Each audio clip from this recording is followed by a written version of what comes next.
morning. Good morning. All right, let me check on you.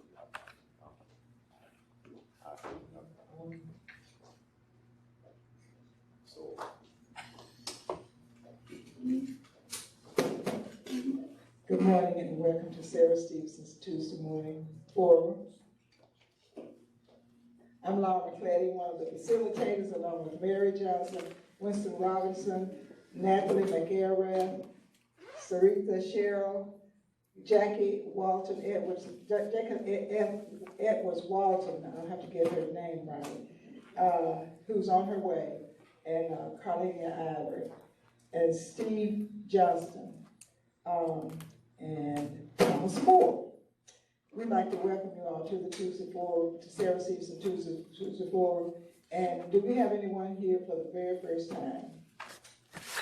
Okay, and we'll let you introduce yourself, but we'd like to start off with the word of prayer. So we'd like to ask Sarita if she would lead us in a word of prayer.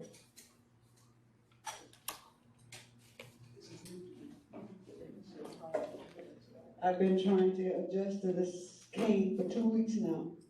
I don't think it and I are going to get along very well. Anyway, bow your heads and let's pray.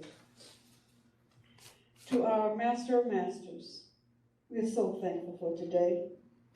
We're thankful for the opportunity to meet with our members here in our broader city, in our county, and in our state. Those who are listening, welcome. And join us in prayer, please. Repeat after me, everyone. A light shines in the darkness. A light shines in the darkness. For honest people. For honest people. For those who are merciful and kind and good. For those who are merciful, kind, and good. The unfolding of your words. The unfolding of your words. Gives light. Gives light. It gives understanding to the simple. Give understanding to the simple. But I say to you. But I say to you. Love your neighbor. Love your neighbor. Love your enemies. Love your enemies. Pray for those who hurt you. Pray for those who hurt you. Because those of you who are aspiring to become and have been already elected members, you're going to have people who hate you for no reason at all. That's my editorializing on that. Repeat after me, please, for last time. The path of the righteousness. Path of the righteous is like the morning sun. is like the morning sun. Shining ever brighter till the full light of day.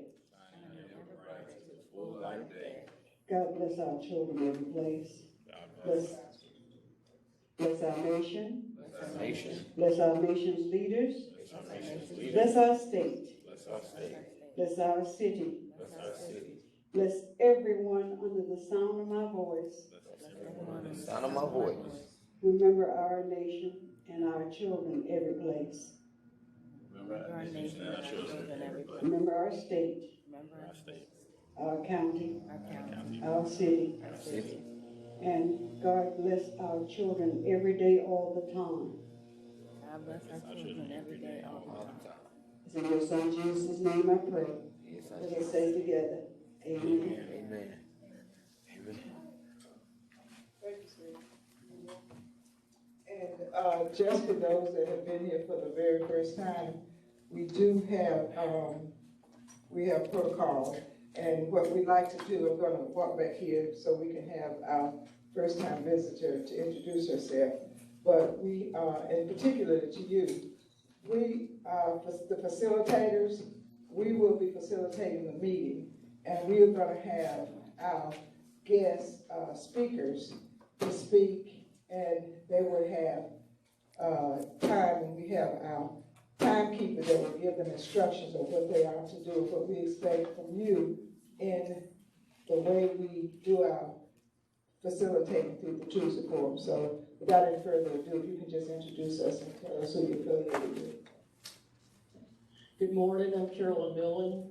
I'm longtime president of Eastway Park, Sheffield Park Neighborhood Association, way down Central Avenue near Eastland. And I'm also vice chair of the Charlotte East nonprofit organization. Thank you for having me this morning. Thank you. We do meet almost every Tuesday every year, so welcome to come back. Just for those that are here for the first time, people come in respectfully and they leave respectfully. And we like to ask everyone to put their phone on silent as well. And Nathan's going to give you instructions on the time and the timing that we keep. Good morning. Each person will be given 2 minutes to do a introduction, and after that, the facilitators will acknowledge the people that have the questions. Questioners have 30 seconds to ask their question.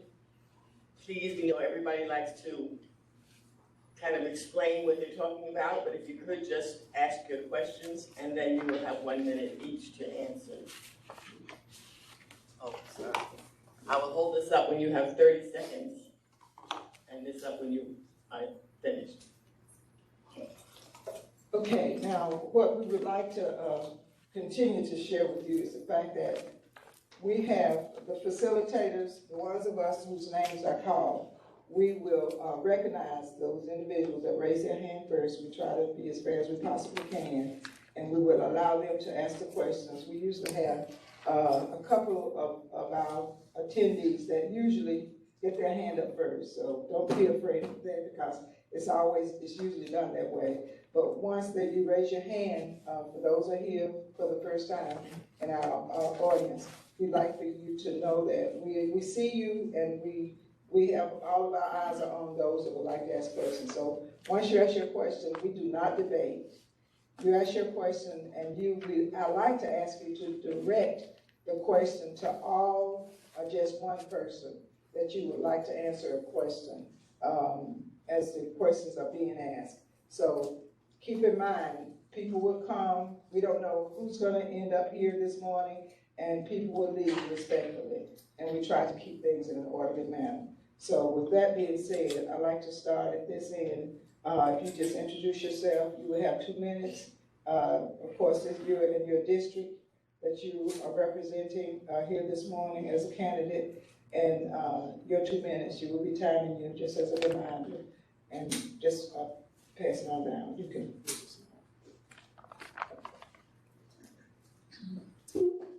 Hello, good morning, ladies and gentlemen. I'm Bill Reed. I'm running for City Council in District 5.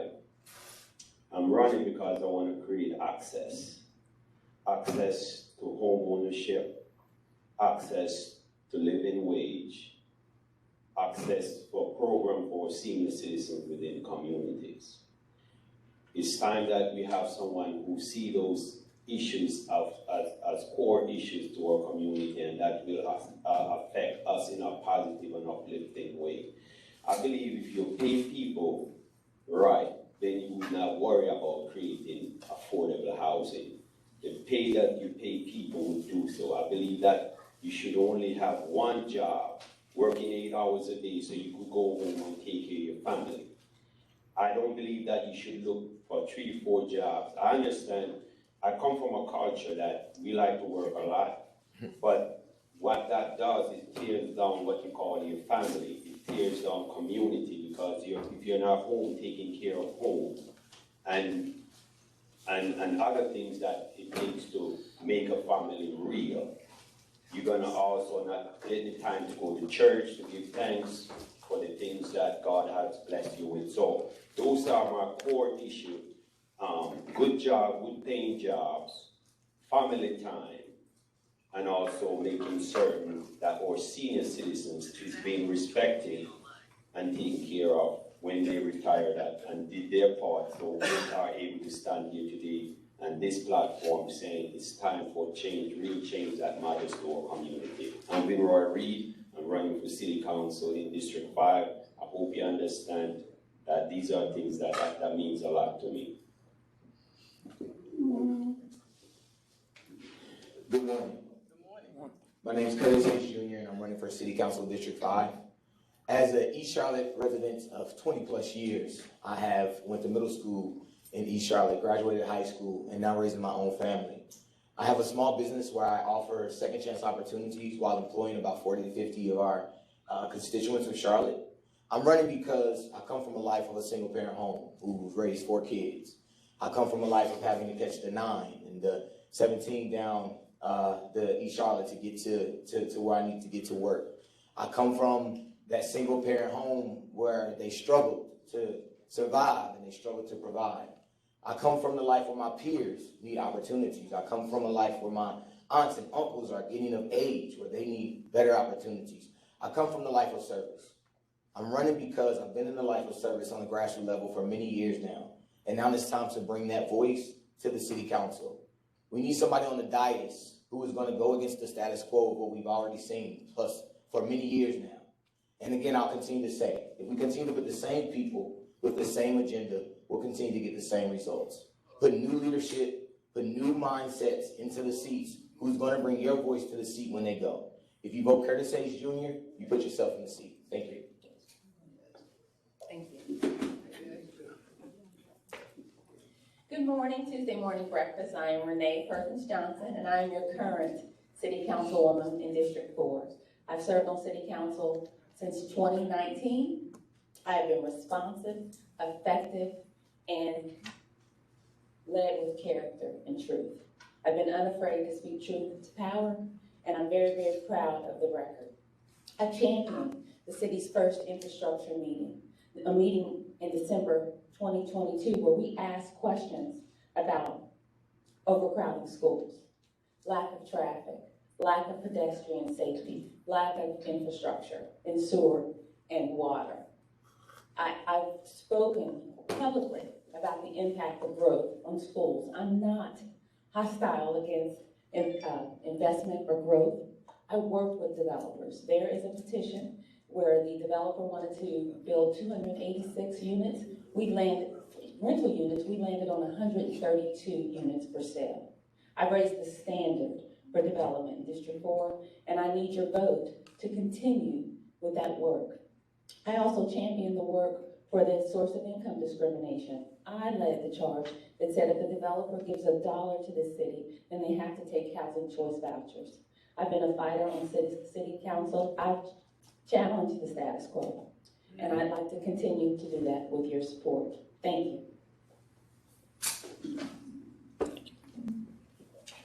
Good morning. My name is Will Russell. I'm a man of faith, father to a 7-year-old daughter named Taylor, a 3-year-old son named Zachary, and husband to a wonderful wife named Melanie, and a leader for all of those in District 4. You know, when I first told my 7-year-old daughter Taylor that I was running for Charlotte City Council, she said, "Great, Daddy, so you can cancel school on Fridays." I said, "Yeah, I can't really do that. But what I can do is develop collaborative relationships to build affordable housing, to work to improve our transit system, and to make sure that we are getting tractor trailers off the side of the interstate." You know, there's been this word going around that I'm a developer. And guess what? I am. But I'm a developer for affordable housing. I work for a female-owned, black-led company who's developed affordable housing not only in Charlotte, but across the Southeast. I've used that knowledge and that experience that I've had to improve our community, and I do it every day, and will continue to do it every day. So what I ask for you is to look at who we have on council. We have members who are great at advocating for community. We have members who are great at advocating for small business. We have members who are great at advocating problems as an engineer. But what we don't have is somebody with my skill set, my experience, and my ability to solve the affordable housing crisis. So I ask for your vote, September 12th, Will Russell, Charlotte City Council, District 4. Thank you. Thank you all very much. Just as information, District 5, Marjorie Molina could not be here this morning. She had an issue with school, one of her children for school. So at this point, we'd like to take questions from the audience. We don't have any questions? Well, thank you everybody for coming out.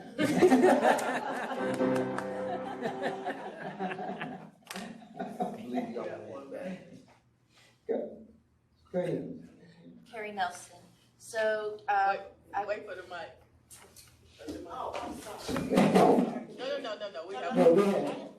And then, streaming audience can't hear us if we're not on mic. Right. My name is,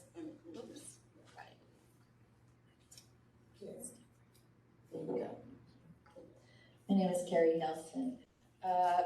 You mentioned affordable housing and solving that issue. I would like to hear from all of y'all about what you plan to do about that issue. Shall we? Each of you have 1 minute to answer. Okay, thank you for your question. I'm going to continue to do what I've always done, which is work for affordable housing solutions in Charlotte. It takes collaboration between banks, community leaders, and churches. As a matter of fact, I worked on the Gilfield Park project, which was an affordable housing for seniors in conjunction with the Park Church on Batesford Road. And then I'm currently working on another project on 7th Street with Little Rock AME Church. So continue to build that advocacy, continue to build those relationships are what's needed, and then finding the funding through the city, the state, and federal programs to help ease the housing crisis that we have. Thank you. Thank you for that question. I've been an affordable housing advocate for a long time. I was a Section 8 landlord for over 20 years. I've worked for the Housing Authority. I've served on the Continuum of Care, which is the group in the county that's the gatekeeper for HUD dollars. I have a transitional house right now for homeless men that are coming home from prison. I currently serve on City Council and on the Housing and Neighborhood Committee. So I'm an affordable housing advocate and also subject matter expert on the policy side. My opponent is a developer. We're not a group of developers, and we need to look at affordable housing from a policy perspective. The reason I ran was because I was trying to help someone on SSI receiving $771 a month find housing. We have to find housing for everyone, not just the ones who are upwardly mobile, but those on fixed income and those are elderly. So that's who I've advocated for, and I'd like to continue that.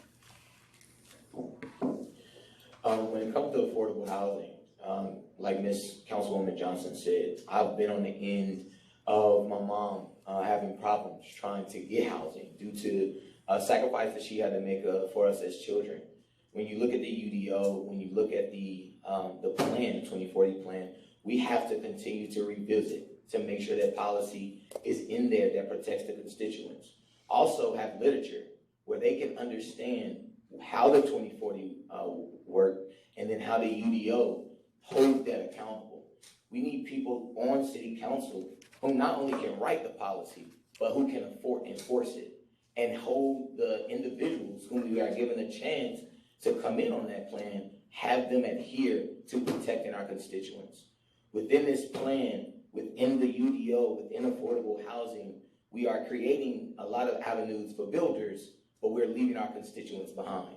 We need real advocacy, real voices on city council who is going to hold our counterparts to just that. Curtis H. Jr., District 5. Okay, I'm Vinroy Reed. I believe in 2000, it was 2005, 2006, I was approached to do Seagull Point. It was where all those units that's on Seagull. I was approached to be a part of making those units affordable. Because I was a minority contractor then, because that's what I do. My profession is building. So when you have city council talk about building affordable housing, but never build one, because all that you have to quantify based on numbers. You just don't say that I'm going to build affordable housing and I'm going to bring in a developer to do that. You have to be in the industry to create that. It's like asking a computer scientist to go build a house, all right? So if city councils are serious about affordable housing, you guys need to elect someone who actually done that. That's what I've been doing all my life, building affordable housing. Okay. thank y'all for being here this morning, and I would like to ask really all four of you, because every vote makes a difference. What is your vision for Eastland Yards, and what will you do as a city council person to make that vision, and some specifics to make that vision a reality?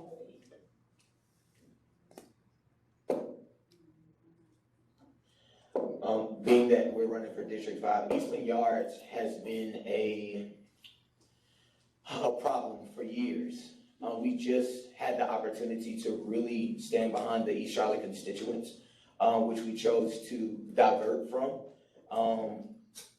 for people's own personal agendas. When it comes to Eastland Yards property, we know what the East Charlotte constituents want. We know what they deserve. My perspective on it is to really hold our economic committee and to challenge to get those 6 votes in favor of the East Charlotte community. I'm in favor of the indoor sportsplex. As you know, the other night the council threw a wrench in the game by offering to collab both proposals together in order to come up with, I guess, the perfect proposal for the East Charlotte teens. 45 days to be exact. I believe it's going to be a challenge. We can step back as a community and give patience to it, but it's really to challenge our city council members to move with the will of the people. Thank you. Okay. Again, with Eastland Yard, our community selected the indoor sports facility. It's a great choice. It's good for seniors. It's good for all our community. We've been trying to find one issue that will rally and unify our community that did that. So as a city council member, I will ensure our community get what it needs.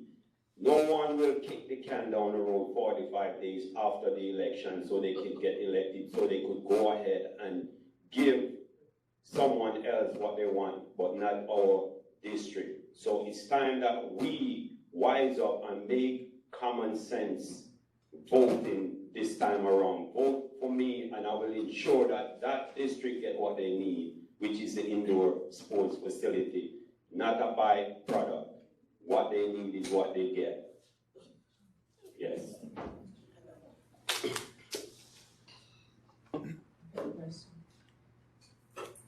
Good morning. My question is to the candidates representing, running for each district. I wanted to know if you have an agenda or a plan to represent communities that see adverse disparity. LGBT, as you know, in 2021 there was a Stop Asian Hate bill, and namely Black people.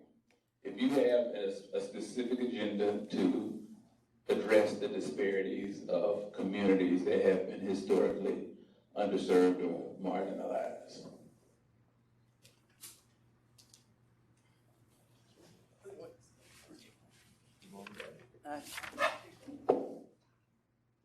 Hello. I can go first, if that's Go ahead, okay. Ms. Martin. If you don't mind. Go ahead. Okay, do you want? Okay. I was a part of the non-discrimination ordinance vote. I was very proud to be a part of that vote. It was to protect marginalized communities such as LGBT. There's also the Crown Act that's included in that. So I'm honored to have been a part of that. Also, as far as disparities, I am a consistent voice for I'm a consistent voice for very vulnerable populations, for individuals in the 30% AMI. Formerly incarcerated, I served on the Reentry Housing Alliance. I have a home for individuals coming out of prison. I lift them up consistently when we're talking about workforce development. I fought for them to be included in Higher Charlotte. So I'm always a voice for vulnerable populations. When I led the area near Hidden Valley was included in numerous pilots to be a part of neighborhood improvement. So I am a consistent voice for the people. Thank you. Yes, so I believe in inclusion and equity. I myself, as As you know, I'm an immigrant. I sound different. I'm always being discriminated against. And so with that fight, I will take it to City Council to ensure that no one within my district feel less than anyone else. And I spend most of my time going from communities to community, whether it's through my restaurant service, whether it's through my construction service, whether it's just doing community service to ensure folks knowing that what I felt as an immigrant within an immigrant district should not happen to anyone. I think everyone should be treated with respect and given the opportunity to exhibit their true intention and their true skill to make our community better. So it's about unifying our community behind that. Whatever cause that discriminate against any groups of folks that's within that district. I'm going to continue to do what I've always been doing for 10 years now. Empowering our people, uplifting them, providing them with second chance opportunities through my own small businesses and providing them with a livable wage, giving our youth opportunity to succeed and empower them to be our future leaders of tomorrow through my nonprofit, through my #1 football organization for the Carolinas. I believe when we talk about disparities as a 35-year-old black man, we need someone in office who has experienced it, who has overcome it, and who is putting in action to teach and uplift others by going through and being a testimony for themselves. So when we talk about having an agenda, the agenda is being a voice. And again, I'll continue to say, my voice is the community's voice, no hidden agendas. Thank you for the question. I'll say this, in District 4, we're blessed that we don't have large swaths of areas where we've got high rates of disparities, but we do have pockets. We do have places all throughout the district where we have those disparities. And I plan to, #1, be visible and meet with those communities and talk through them, talk with them, develop plans, and work through them so that we can build better housing, so we can have cleaner neighborhoods, so that we can get these tractor trailers off the roads. The other part of that is developing a small business ecosystem where if you start a small business, you feel like you have help. You have access to resources, you have mentorship, you're not a man on your own island. And I think that building that community is extremely important, because if we're not out building community, if we're not out uplifting these areas and uplifting these pockets with disparities, then we're failing as our job as a city council person. Thank you.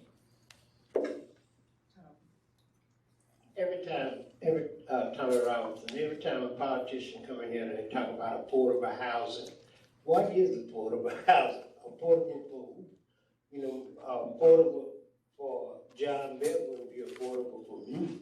So what is affordable housing? That's a great question.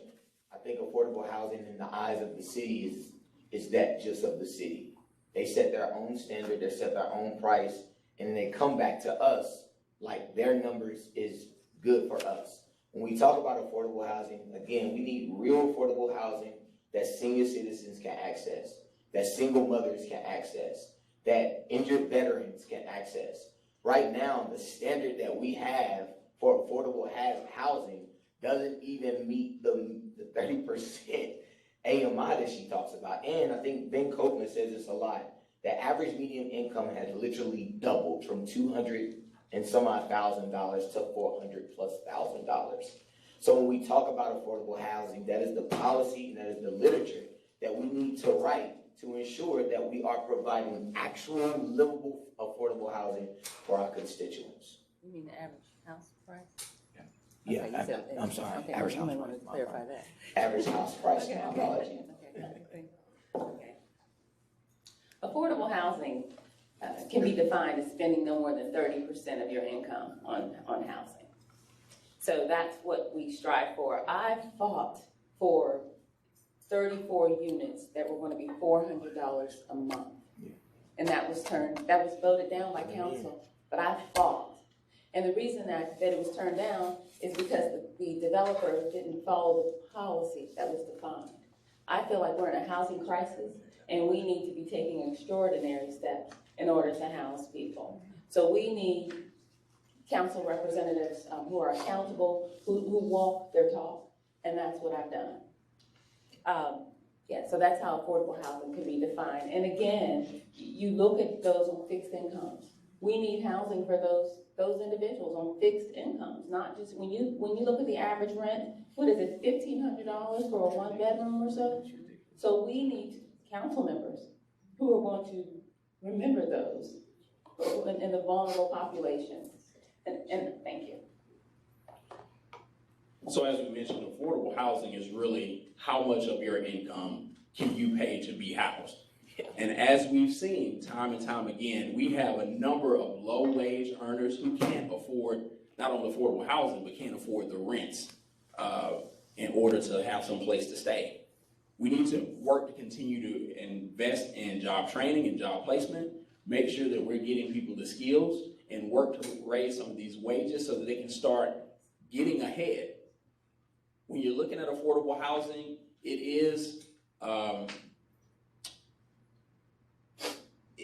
it's an equation, right? So how much can you afford based on what you make? And that will slot you into where you can go. And as I said, I've built these apartments and facilities all across the city. I will bring that expertise to bear and work to increase the number of affordable housing we have in the city. Thank you. Okay, affordable housing to me it goes back to your income.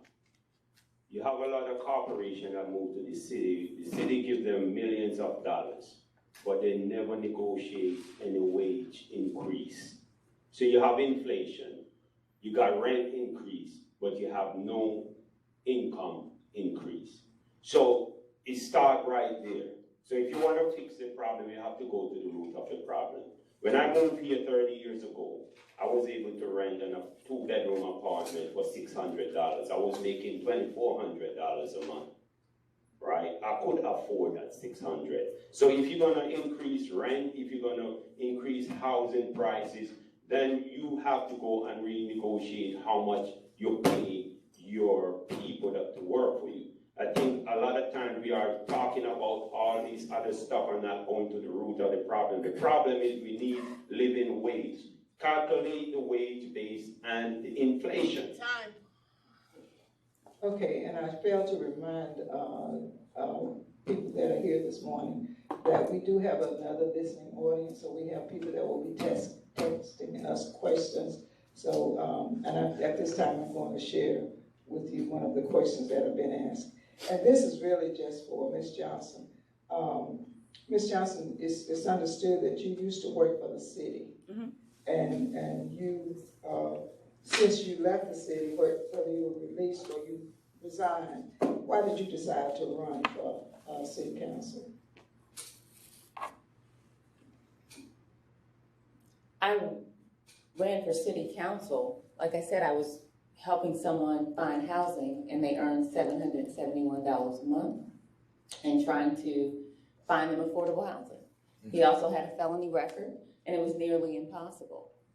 There was an open seat. Someone knew my work through my nonprofit organization and suggested that I run. I had the experience, and I didn't let fear stop me. So that's why I ran for office initially. Thank you. You have a question?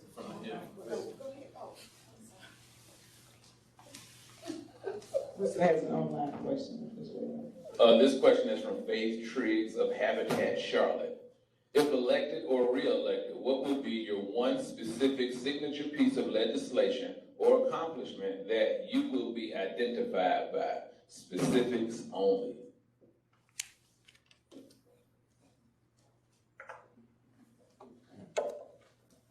Thank you, that's a great question. And it's gonna be difficult, but what I would like to work on, and the one thing that I would like to be associated with, is making sure that we are creating spaces for small scale development, because I think that those things will work toward bringing down the cost of housing. They will work toward allowing people who have houses, which let's face it, that is our biggest investment. That is our nest egg for everyone. And I want to make sure that through this small development that we are allowing people who have this investment in their home to take advantage of it. take advantage of the equity that comes with the rising price of your home and build something small so that maybe you can move into a smaller mother-in-law unit, and maybe your family can move in because they're struggling with finding a place to stay. And they can live in your house, and you can grow that wealth along with not having to completely relocate or be somewhere different. That will be the one piece of legislation that I would like to fight, to change the UDL to allow more of those type of things to happen. Thank you.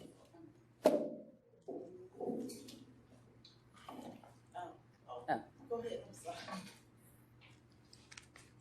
Can you repeat your question? If elected or re-elected, what will be your one specific signature piece of legislation or accomplishment that you will be identified by specifics only? There are so many that I am proud of. The source of income discrimination, I'm the one that initiated the idea. Any developer that gets a penny from this city must accept housing choice vouchers. The non-discrimination order, leading the historical denial for the multifamily right outside of the Lexington subdivision. That was historical. That was one of 4 denials in 4 years. That's what the residents wanted, and I'm proud of that. Also, I've started a coalition in the North area. So there's going to be a coalition of neighborhoods. The second meeting is tomorrow. If anybody in the North area is interested, make sure you get an invitation. And that's a legacy that I'm honored to be associated with, is that North area coalition. I know that they're going to do great things. Thank you. Running for District 5, economic growth and infrastructure. When we talk about East Charlotte, District 5, and specifically, first off, the infrastructure is the backbone of any successful community. I want to challenge our city, state, and county leaders across the board to really push for funding. We're so behind in infrastructure. That's one of the main things in East Charlotte.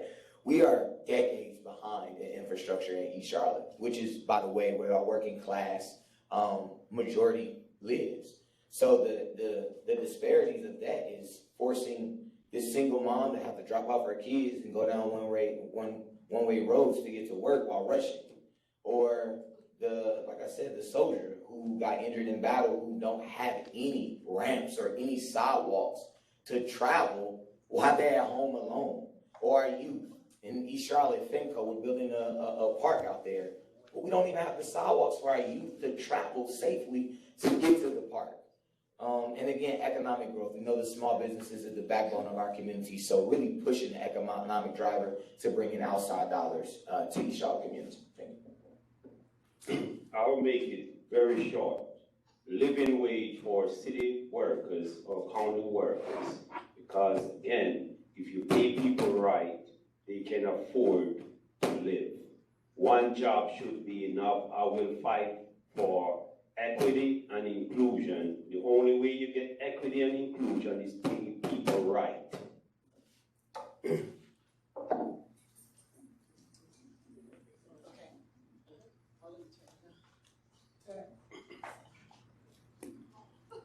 Good morning. District 5 resident, FEMCO specifically. I would like to know, because you pushed the idea of development. Our area doesn't need any more development. We need jobs. We need economic development specifically because my area is farmland. What are you going to do to ensure that we get economic development in the FEMCO area? And concerning you and those tractor trailers, y'all need to get those truck drivers somewhere to rest their trucks. With the new laws going in, they need somewhere to rest their trucks. Okay, so now your question is for the District 5, and then I'm in his trucks. Yep. Can I tackle the truck first? I'm glad you raised that issue because it is something that is prevalent in Charlotte.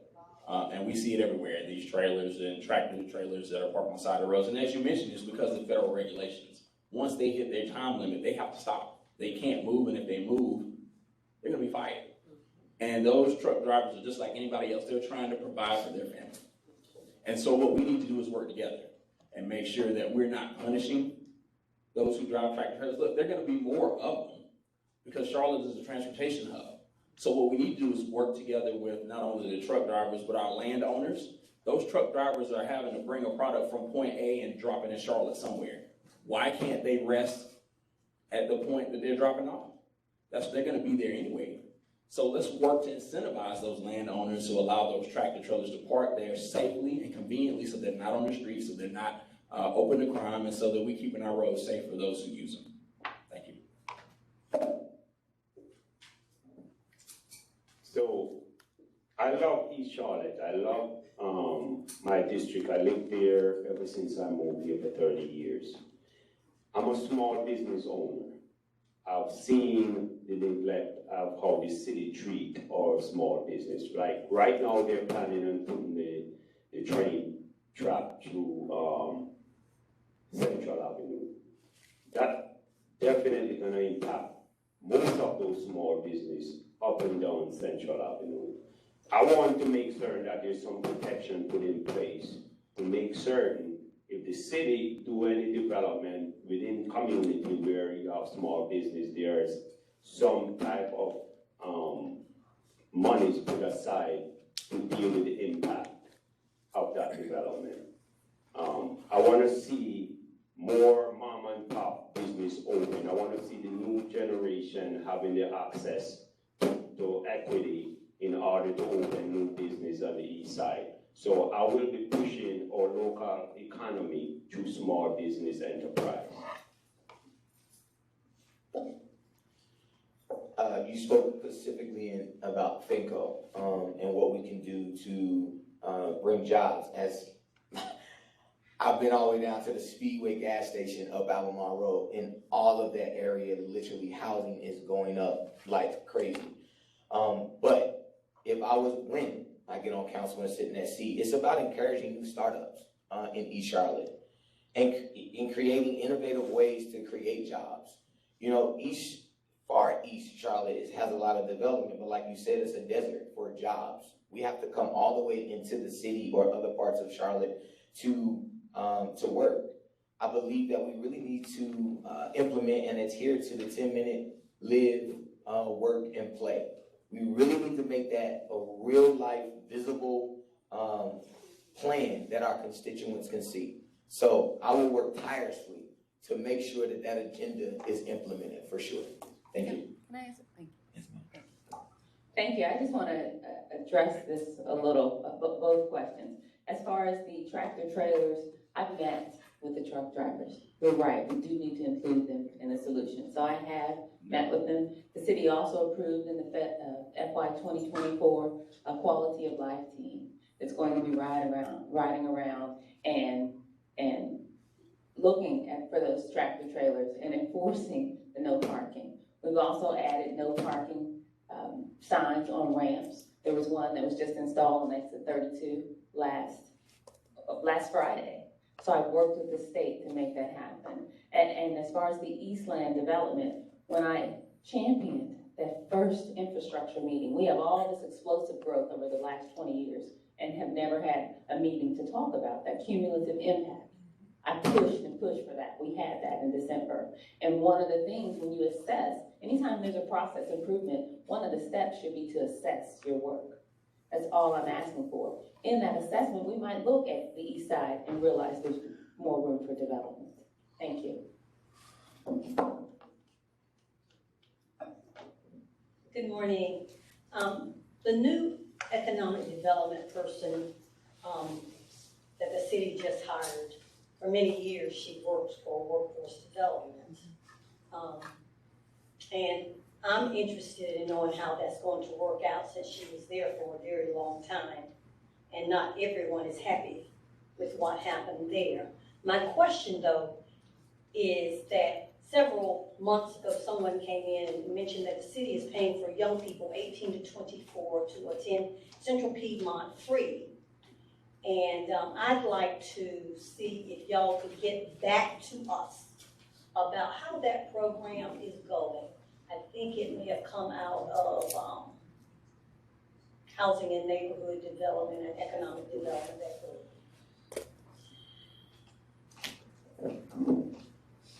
I'll answer that.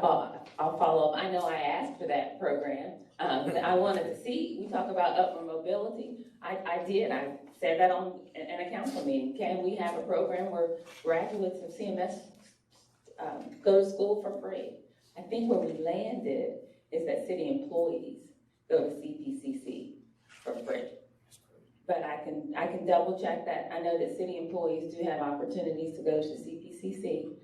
As far as the general public, I don't think that was approved, but I will definitely follow up and let you know.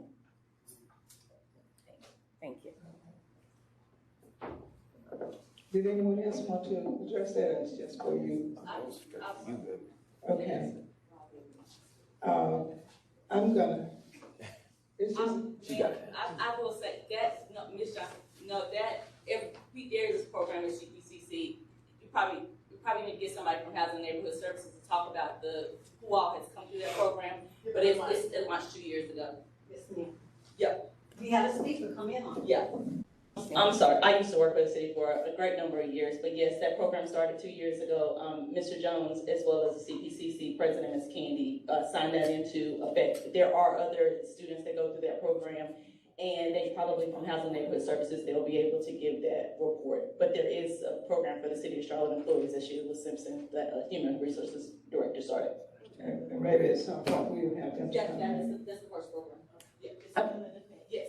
Okay. I'm sorry, so there's two programs, one for 18 to 24-year-olds, and I know there's one for the city employees. 18 to 24-year-olds, all 18 to 24-year-olds? I'm not sure of the requirements, but Mr. Jones and Ms. Candy, they signed an agreement about that. I'll find the press release. Yeah, and I will too, because I asked for that, so I don't think that there's not a program for general 18 to 20, for all 18 to 24-year-olds to be paid for school. I do know that, but we'll get some details. Thank you. And I'll just interject, sorry about this, but because I'm in the school system, any high school student in Charlotte-Mecklenburg schools can go to Central Piedmont for free while they are in high school. They could actually graduate from CMS with an associate's degree from Central Piedmont. But all students can take classes on campus or virtually. Okay, and is that through CMS? CMS while they're in high school.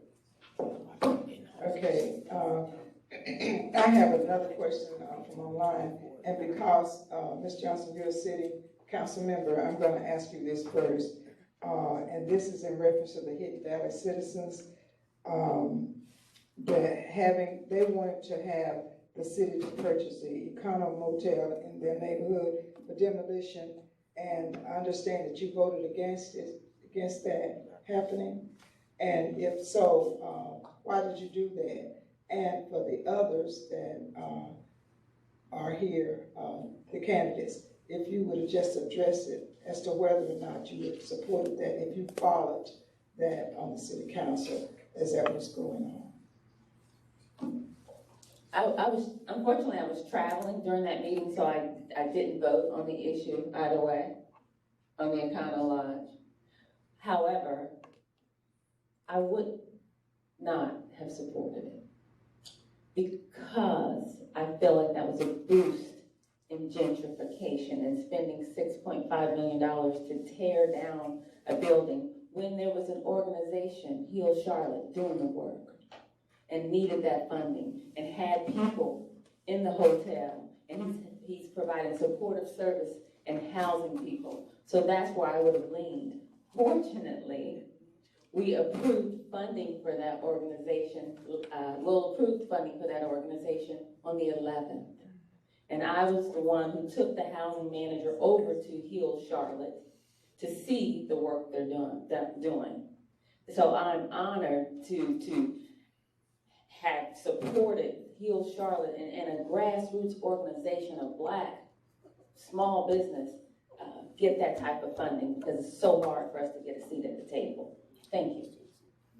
Thank you. I think that was a very interesting answer, because I think part of what we've heard through the responses of other candidates up here is that they're an advocate and that they're fighting and they're doing all these things to increase affordable housing.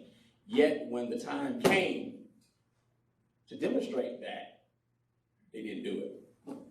So I think that's very interesting. So when we talk about advocacy, advocacy is great. We all need someone to represent and stand up. But advocacy also entails action. You have to be willing to take a hard vote sometimes when you're an advocate, if you're a true advocate and you're looking to push this city forward. On this particular deal, yes, I think we should have supported it. We need affordable housing.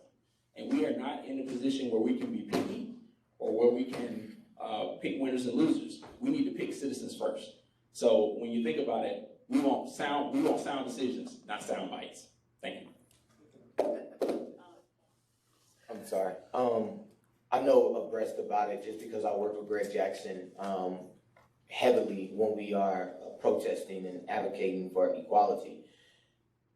Hearing both of the candidates speak on that project, Will Russell made a statement that we can't be choosy, but we can make the proper choice. So I'm not 100% sure about it, but again, from hearing the standpoints, if you got Greg Jackson, who is putting in very diligent work, by the way, for years to come, and he has a program that supports homelessness and housing security for those individuals.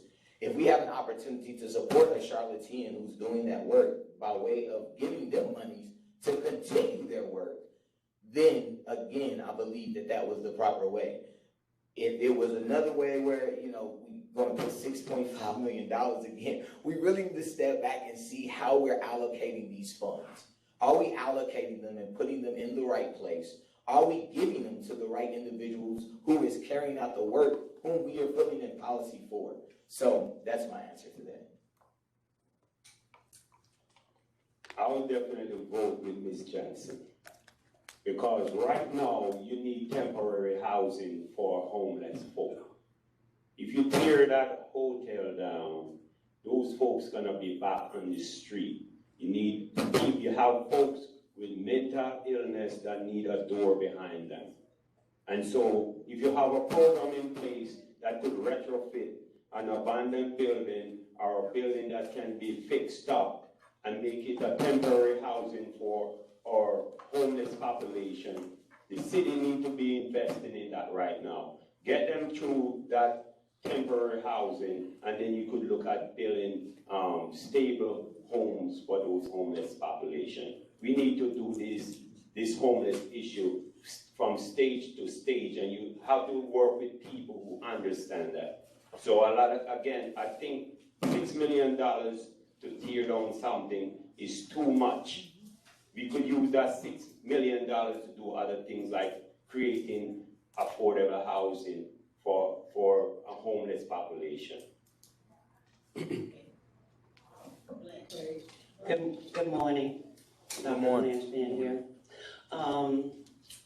This is for District 4 and 5 candidates that they like. For me, it's all about housing. I fight with Action North Carolina, and we're always out of town. I'm on my way to New York too. So the thing is that nothing here is affordable. So we need to change that word.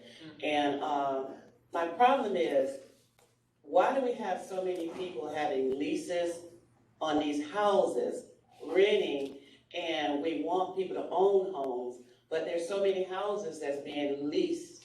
So what can we do, and how can we do a better job in that? Please don't say AMI nothing. Okay, but how can we be at the table? That's my question. I think you got it. Okay.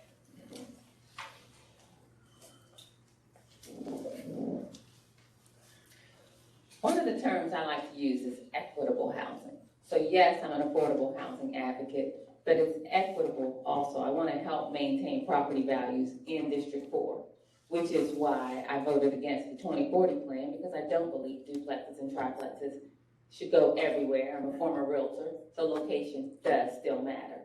One of the things I've done is work with the University of North Carolina and District 4 leaders to help develop some on-demand training. The city has on-demand training for HOAs on how to combat investment buying in the neighborhood, how to strengthen your bylaws to combat developers and banks from buying in your neighborhood, and also to put maximum on rental property in your neighborhood. So there's on-demand training that I had a pilot group, and we helped to develop that. So I think that's solution focused on addressing that problem when you talk about so much rental property. Thank you. That's an excellent question. When we're talking about the leasing, the reason that's going on is because home prices have exploded. And it makes it easier for a bank or a lender or an equity capital firm to come in and buy these houses and then rent them sight unseen. So what we're seeing is a direct result of policies that push against growth, that push against having duplexes and triplexes, because guess what? When you build a duplex or a triplex, the rents on those are going to be cheaper than a single family home. They just are. So when you're pushing back on that, you're pushing back on housing choices. Not everybody needs or wants a single family home. There are people who are aging out, who don't want to take care of that, and who need some place to stay. We have people who may be new. They're just out of college. They need a place to stay and build credit and learn how to survive on their own. So we need to look at the issue as a whole. Home ownership is wonderful, but we also need to make sure that we have different types of housing styles and choices for our citizens. Again, housing, homeownership goes back to equity and inclusion.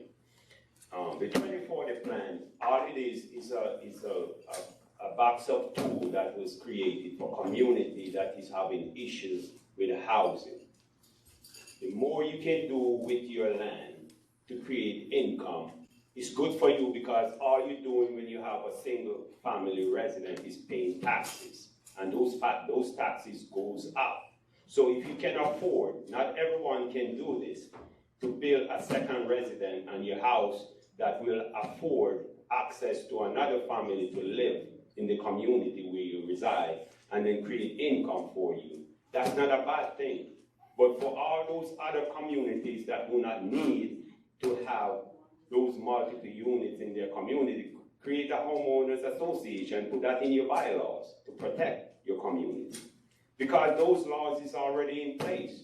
We're going against the storm when we need to use it as an opportunity to create income and equity.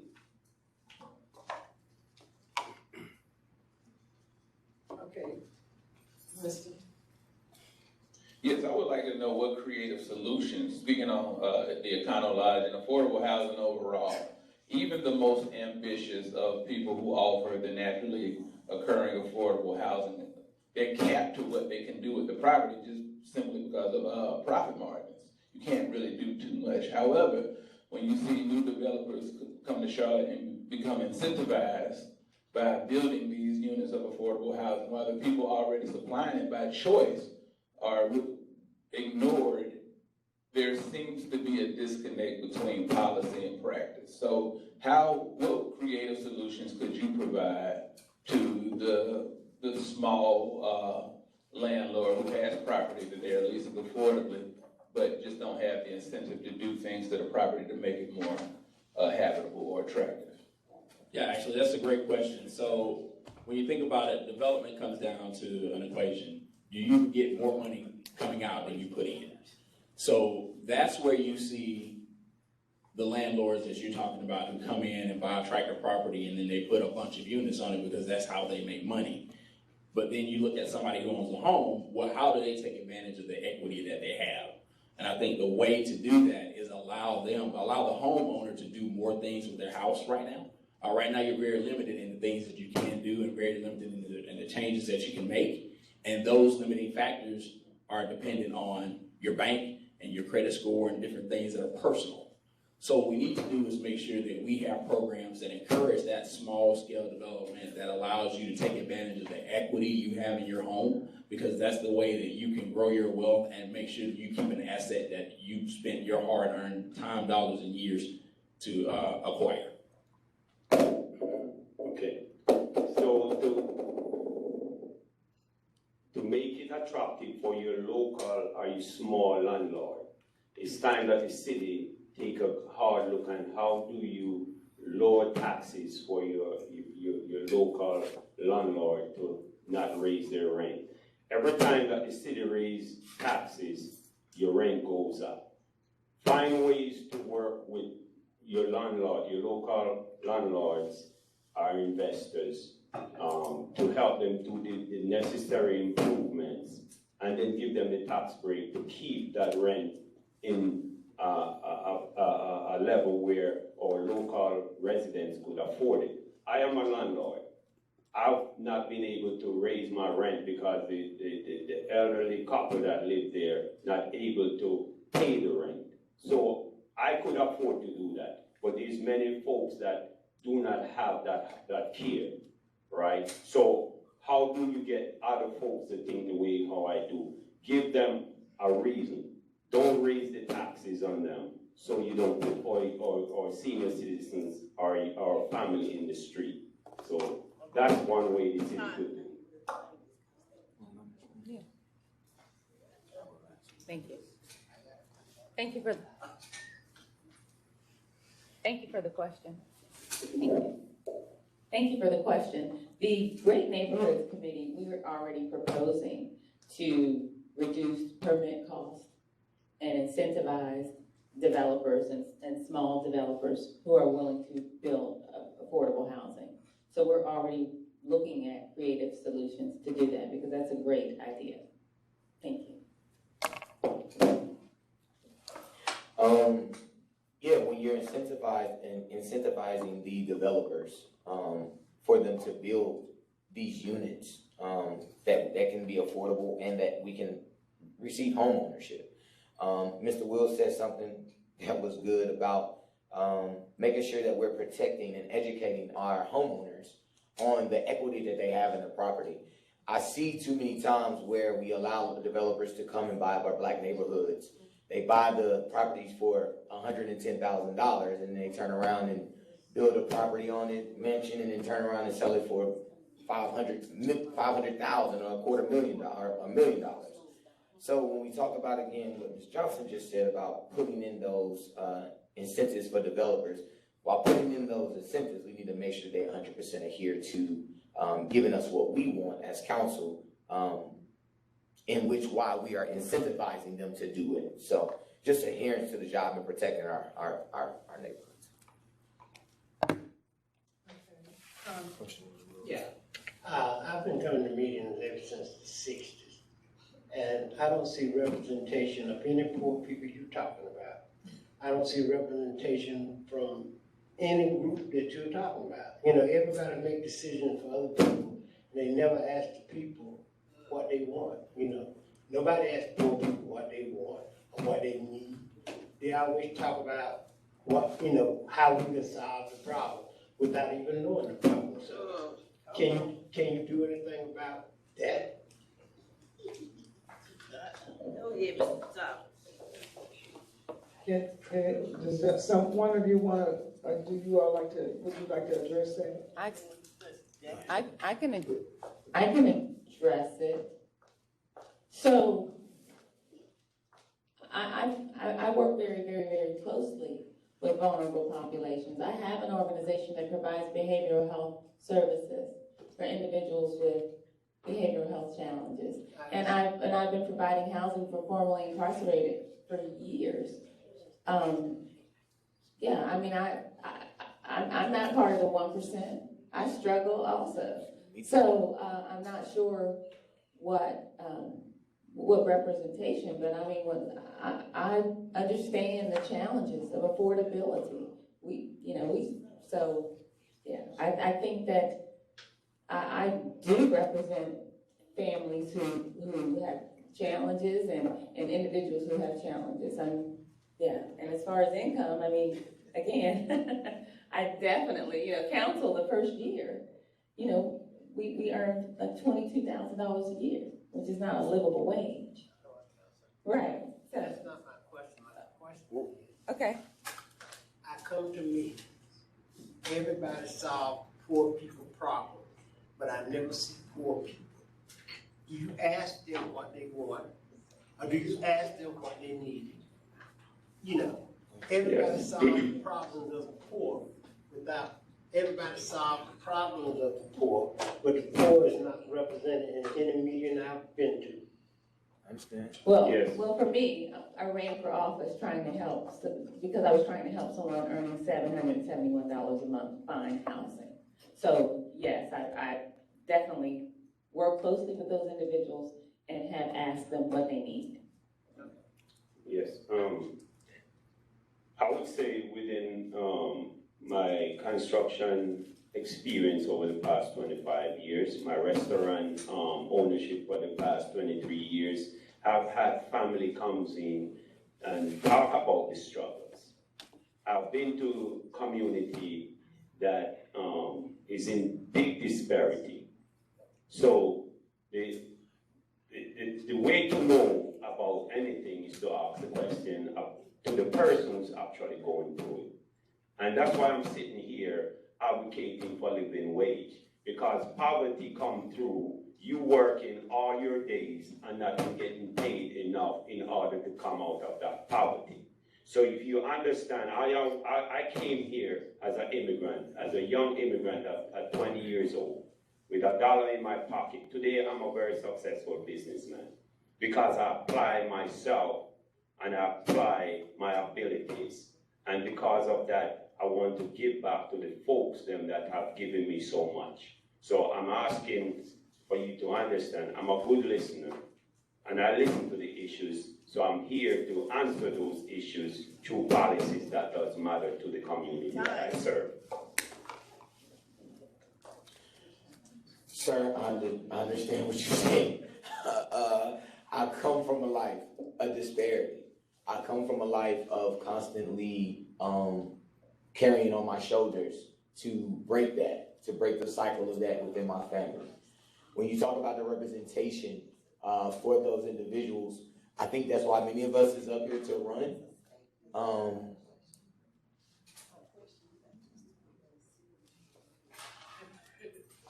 I'm sorry.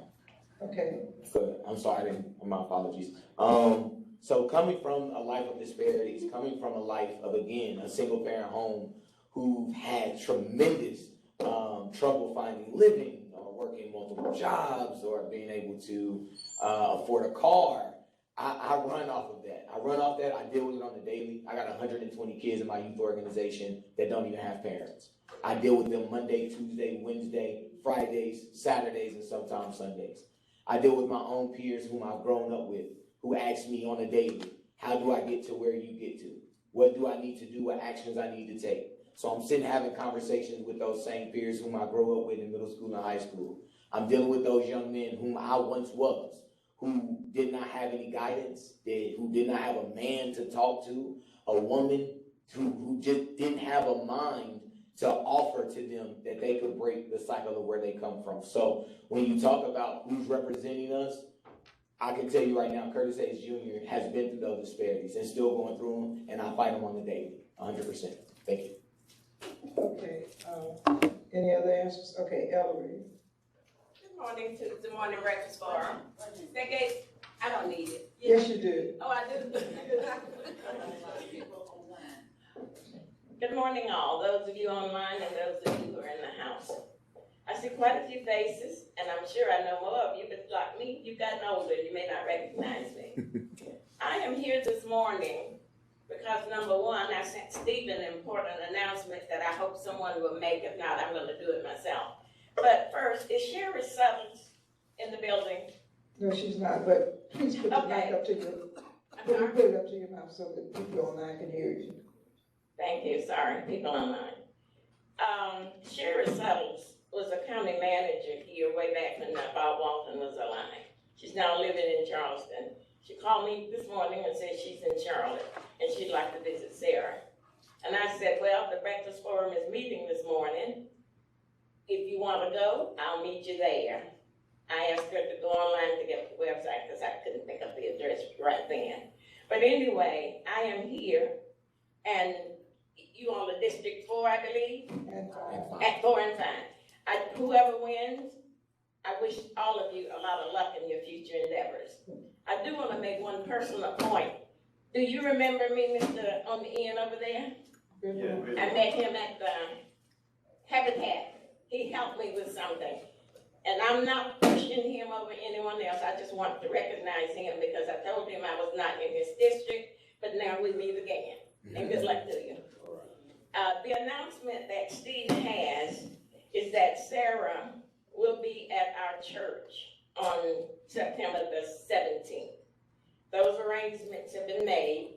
That is the Lutheran Church Harvest Home celebration. I think they have a time limit on me.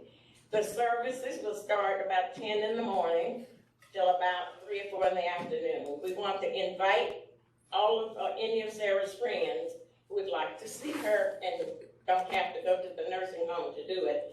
Please try and come. But in the announcement, there is a time frame by which you need to let me know so we can get a head count so we can prepare food so when you come. You know how the Baptist people have their revival, the AME people do the camp meeting? I don't know who else does what, but the Lutheran people do Harvest Home celebration among the African American Lutherans living in the South. Okay. Thank y'all so much for letting me talk, and I need to go because I have something at home to do. Okay. Thank you all. Okay. Tell Steve to call me if I didn't give him enough information. All right, bye. Okay. Bye. I have another question that has been, that's online. You have one too? You go ahead, Winston, first. For the candidates, what can you share that you have already accomplished in your community as a volunteer and or a community leader that you are proud of?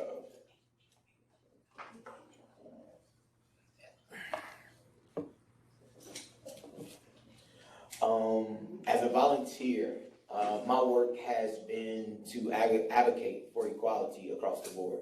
I'm very proud to have made the Washington Post, New York Times, to be on Good Morning America, BBC, Global, to advocate and to share my message in creating a better way, which is one of the movements that I started in my run for grassroots organization and for service. So, and the Better Way movement is just to advocate for equality of all while learning and understanding one another. Also, through my nonprofit, we give cycle breaker scholarships away to our youth and grassroots organization to continue to push them and propel them forward to the work that they do in the community. So I'm super proud to be a huge advocate of the work that we do on the ground, and we'll continue to support that.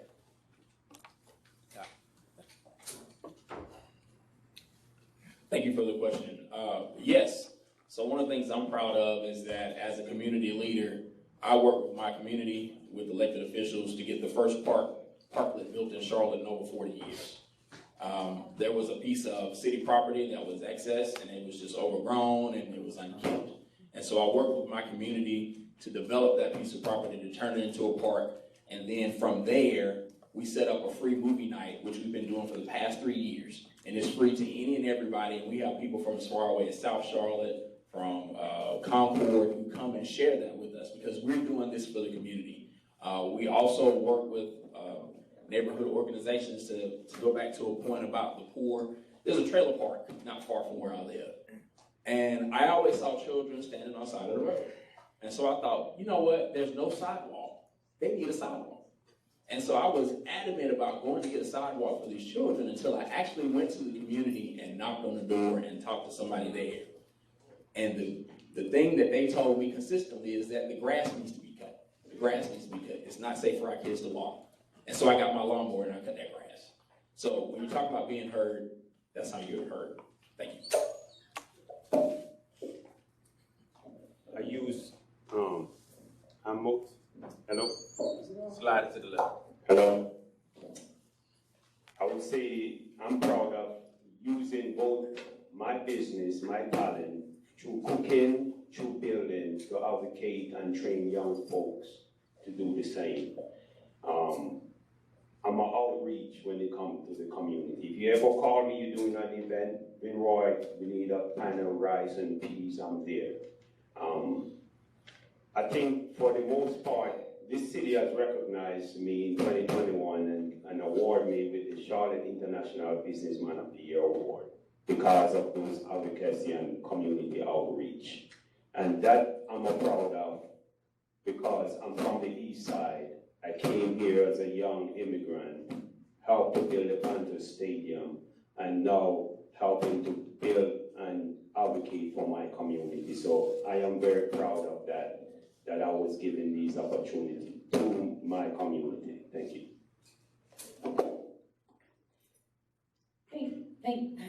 Thank you for the question. I am proud of my record on city council. I've, again, championed the source of income discrimination language, the non-discrimination ordinance, the infrastructure meeting, championed the first infrastructure meeting, also the coalition in the North community, my nonprofit organization that I've had since 2009. I've served over 600 folks, helping with resource advocacy, housing, benefits advocacy. We've housed individuals coming home from prison. And for years, when you start a nonprofit organization, that's volunteer work. So I've done a lot. I've been in the community consistently advocating for folks. I'm on the state brain injury advisory committee. Over 2.5 million individuals are injured per year with a head injury, totally underserved.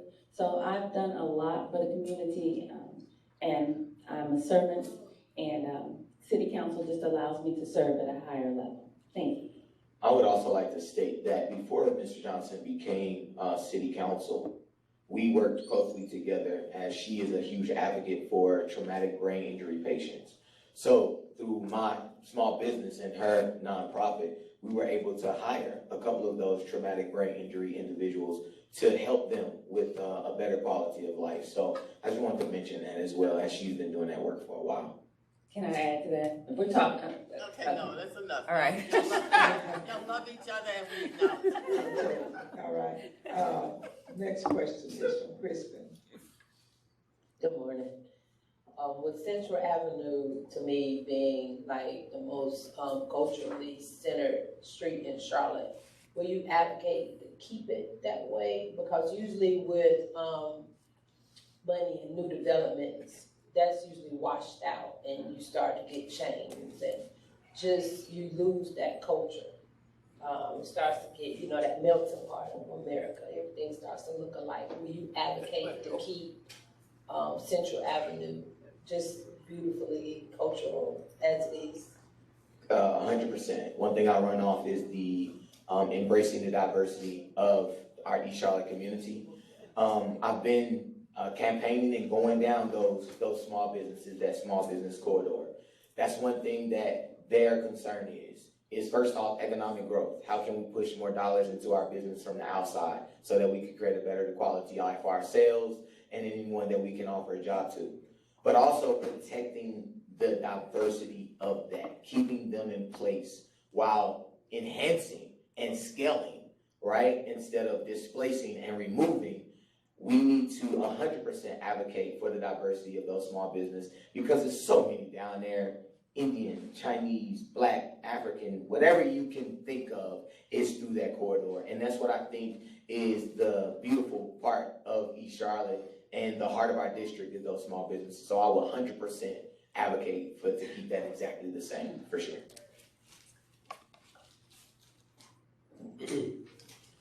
So 23 years ago, when I relocated my restaurant from North Tryon to Central Avenue, the city put a roadblock to stop me and prevent me from opening that corridor. I fought with the city for 1 full year, and they said it's almost 100 years before they give a restaurant permit to a restaurateur.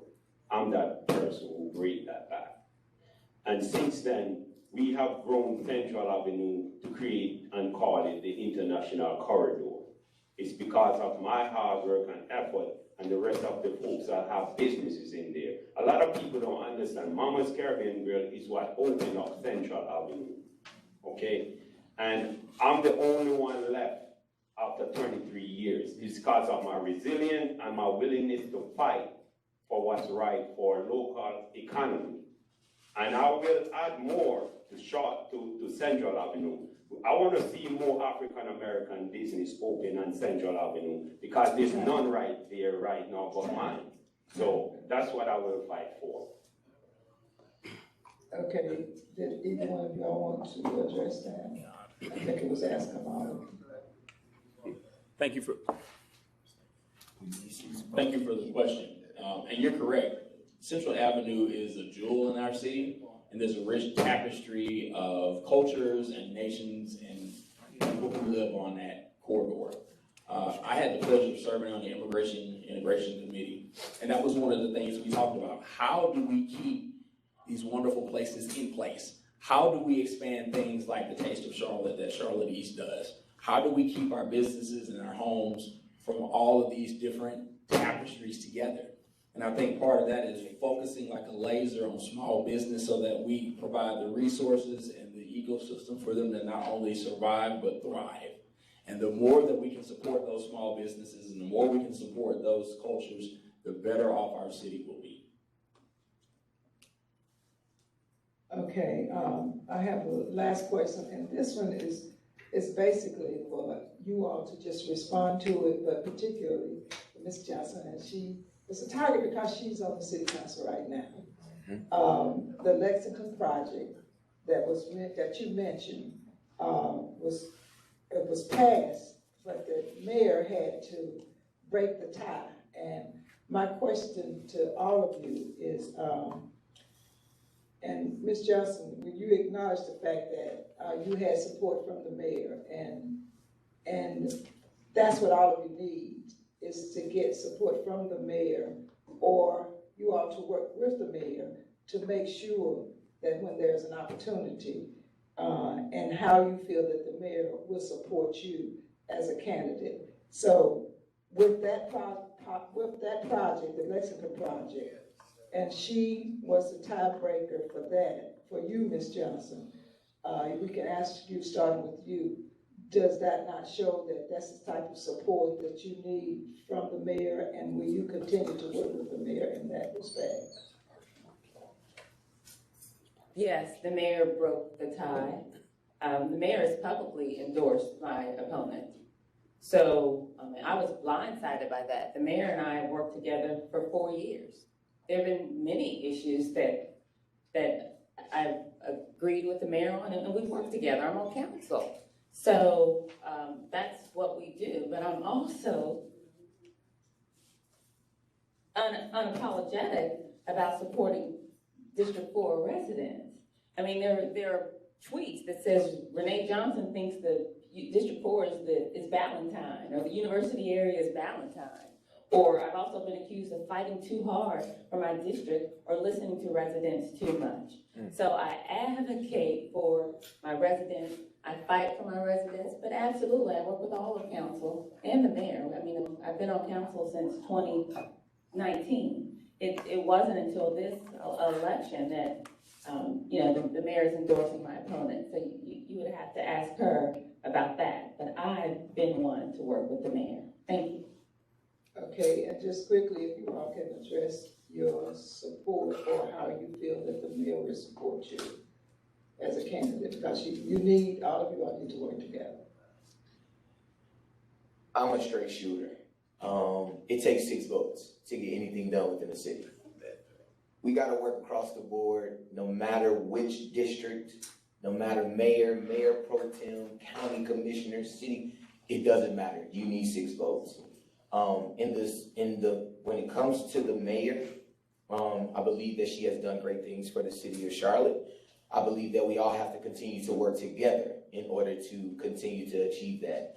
I do not sit on council at this moment, but when I do sit on council, I'm going to challenge whoever makes decisions for our constituents of District 5, of the city overall growth. I'm going to challenge them, but also I'll work with them to make sure that we come up with the best possible solutions for our constituents. Thank you.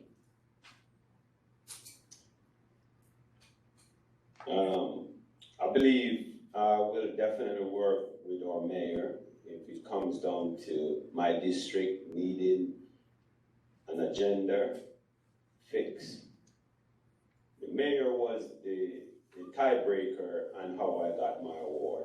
I was against China, and we were tied, and she broke the tie.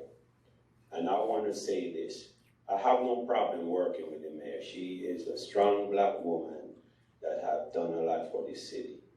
And again, it's all about unity, unifying about inclusion and equity. As long as those two words line up, and that's what's gonna make our policy work, I will make certain that our policy work for the community that I serve, which is District 5.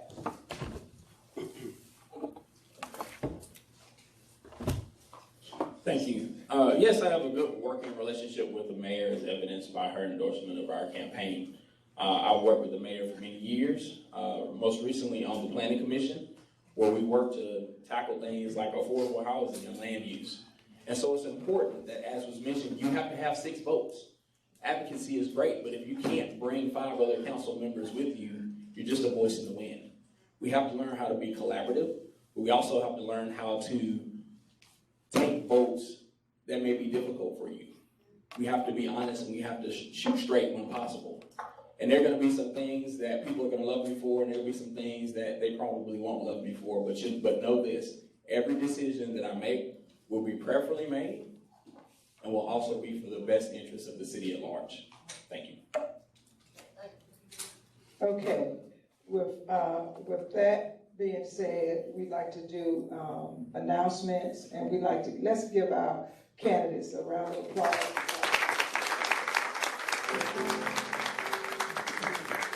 And at this time, you can give 30 seconds, last statement of 30 seconds, 15 if you can. 15 then, boy.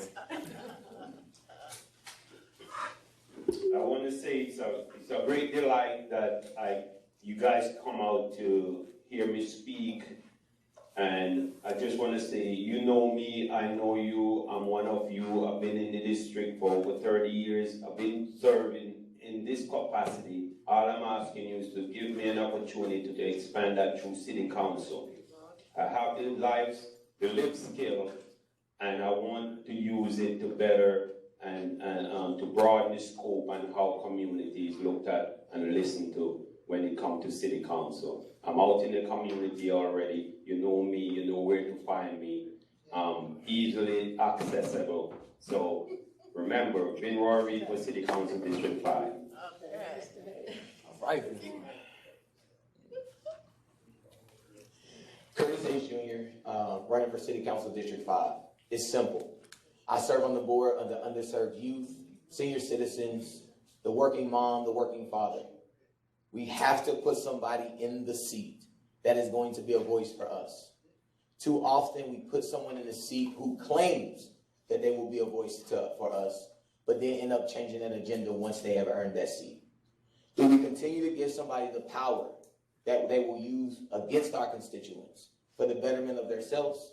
And if we do we allow them to continue to hold on to that power, or do you use your voice to change it? Use your voice to change it. Curtis H. Jr., my voice, your voice, no hidden agendas. Thank you. Ms. Johnson. Thank you.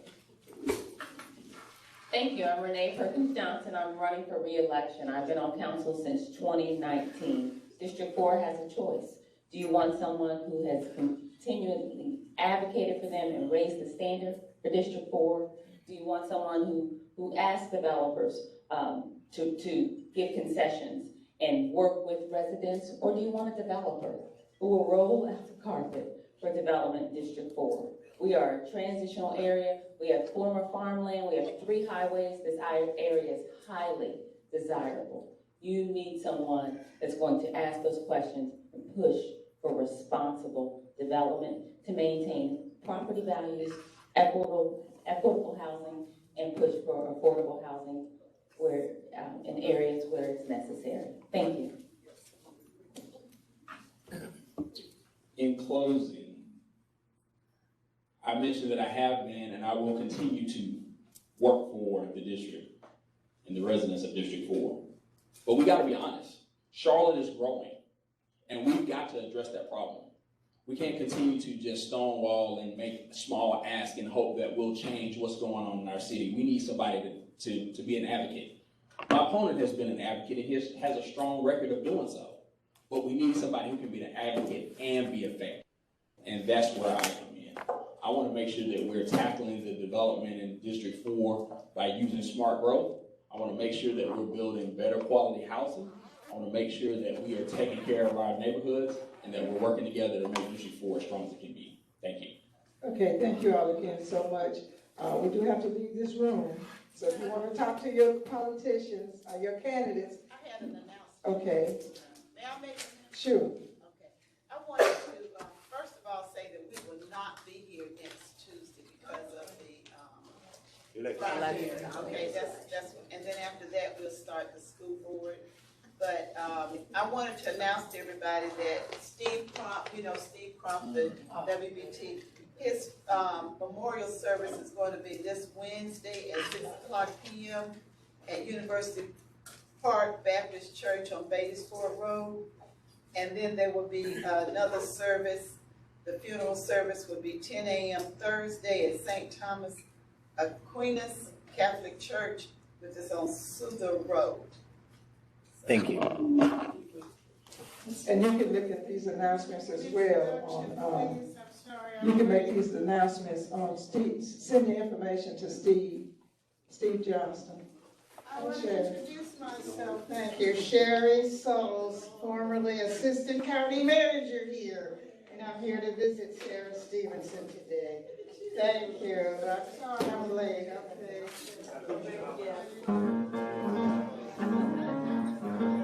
And this evening, we have the meet and greet over at the Common Market on Oakwell, 5 o'clock on Monroe Road, 5 o'clock to 8 o'clock tonight. Hope to see you there.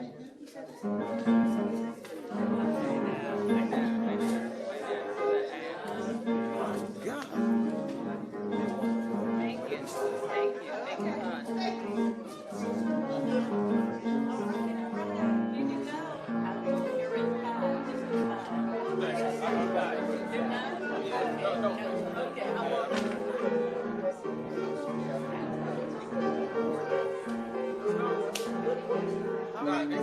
I'm sorry, I'm trying to look at the city staff is reaching out to me.